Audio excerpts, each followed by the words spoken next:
नमस्कार, आप सभी का इलाइट ग्लोबल न्यूज यूके में स्वागत है। शुरुआत करते हैं वैश्विक टॉप सुर्खियों के साथ। एयरबस को भरना होगा $16 करोड़ का जुर्माना। फ्रांस में भ्रष्टाचार की जांच खत्म। पेरिस की एक अदालत ने बुधवार को एक समझौते को मंजूरी दे दी, जिसके तहत एयरबस एक दशक से पहले लीबिया और कजाकिस्तान को बिक्री पर केंद्रित भ्रष्टाचार जांच को समाप्त करने के लिए 15.8 मिलियन यूरो का जुर्माना अदा करेगी। स्वीडिश पुलिस ने स्टॉकहोम इलाके से बड़ी मात्रा में मादक पदार्थ बरामद किए। स्वीडिश पुलिस ने गुरुवार को कहा कि उन्होंने स्टॉकहोम में लगभग 500 किलोग्राम नशीले पदार्थ जब्त किए, जिनकी कुल कीमत लगभग $7.6 मिलियन है। G20 अध्यक्ष के रूप में नई भूमिका में भारत जलवायु पर ध्यान केंद्रित करने के लिए तैयार।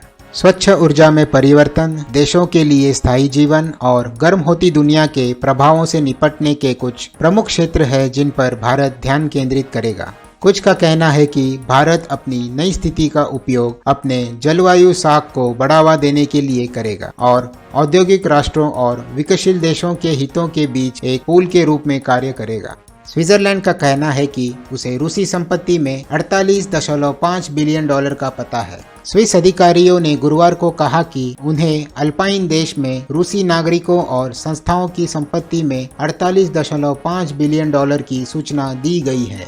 रूसी विदेश मंत्री ने कहा, यूएस और नाटो सीधे यूक्रेन संघर्ष में शामिल है। रूस के विदेश मंत्री ने गुरुवार को पश्चिम पर आरोप लगाया कि वह यूक्रेन को हथियार की आपूर्ति करके और सैनिकों को प्रशिक्षण देकर सीधे तौर पर यूक्रेन में संघर्ष में शामिल हो गया है। जर्मन संसद ने यूरोपीय संघ और कनाडा व्यापार समझौते को मंजूरी दी। जर्मन सांसदों ने गुरुवार को यूरोपीय संघ और कनाडा के बीच एक मुक्त व्यापार समझौते को मंजूरी दे दी। संधि, जिसे औपचारिक रूप से व्यापक आर्थिक और व्यापार समझौते या CET के रूप में जाना जाता है, इस पे 2016 के अंत में हस्ताक्षर किए गए थे। इसकी अधिकांश शर्तों को 2017 के बाद से अस्थायी रूप से लागू किया गया है, लेकिन यूरोपीय संघ के 27 देशों की सांसदों को इसे पूरी तरह से लागू करने के लिए समझौते की पुष्टि करनी होगी। रिपोर्ट में कहा गया है कि जापान अमेरिका से 500 टॉमहॉक मिसाइलें खरीद सकता है। जापान वित्तीय वर्ष 2027 के अंत तक 500 यूएस निर्मित टॉमहॉक क्रूज मिसाइलों को खरीदने की सोच रहा है, क्योंकि देश एक तथाकथित काउंटर स्ट्राइक क्षमता हासिल करना चाहता है। यूक्रेन दूतावास विस्फोट के बाद स्पेन को मिले और लेटर बम। डाक पैकेजों में छुपाए गए विस्फोटक उपकरण स्पेन के रक्षा मंत्रालय, एक हवाई अड्डे के एक उपग्रह केंद्र और एक हथियार कारखाने में पाए गए, जो यूक्रेन भेजे जाने वाले हैंड ग्रेनेड बनाते हैं। मैड्रिड में यूक्रेनी दूतावास में इसी तरह के पैकेज में विस्फोटक होने के एक दिन बाद गुरुवार को स्पेन के अधिकारियों ने कहा कि डाक पैकेज में छुपाए गए विस्फोटक उपकरण स्पेन के रक्षा मंत्रालय, एक हवाई अड्डे के एक उपग्रह केंद्र और एक हथियार कारखाने में पाए गए, जो यूक्रेन भेजे गए ग्रेनेड बनाते हैं। अधिकारियों ने ये भी कहा कि इसी तरह का एक विस्फोटक उपकरण 24 नवंबर को स्पेन के प्रधानमंत्री पेड्रो सांचेज को नियमित डाक द्वारा भेजा गया था, लेकिन बम दस्ते के विशेषज्ञों द्वारा इसका निपटान किया गया था।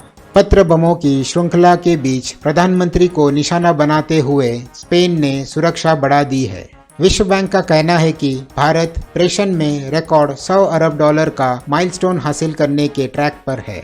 विश्व बैंक की बुधवार को प्रकाशित एक रिपोर्ट के अनुसार एशिया की तीसरी सबसे बड़ी अर्थव्यवस्था 2022 में वार्षिक प्रेषण में $100 बिलियन से अधिक प्राप्त करने की राह पर है। यह पहली बार होगा जब कोई देश इस माइलस्टोन के आंकड़े तक पहुंचेगा। फिलीपींस बीजिंग के साथ बिना किसी समझौते के भी दक्षिण चीन सागर में तेल की खोज करेगा। फिलीपींस के राष्ट्रपति फेर्डिनांड मार्कोस जूनियर ने गुरुवार को विवादित जलमार्ग में ऊर्जा भंडार का दोहन करने के अपने देश के अधिकार पर जोर देते हुए कहा कि फिलीपींस को चीन के साथ समझौते के बिना भी दक्षिण चीन सागर में तेल और गैस का पता लगाने का रास्ता खोजना होगा। स्विस ने लगभग $8 बिलियन की रूसी संपत्ति फ्रीज कर दी। स्विट्जरलैंड ने गुरुवार को कहा कि उसने यूक्रेन में मॉस्को के युद्ध पर लगाए गए प्रतिबंधों के संबंध में रूसी संपत्ति में कुल 7.5 बिलियन स्विस फ्रैंक को फ्रीज कर दिया।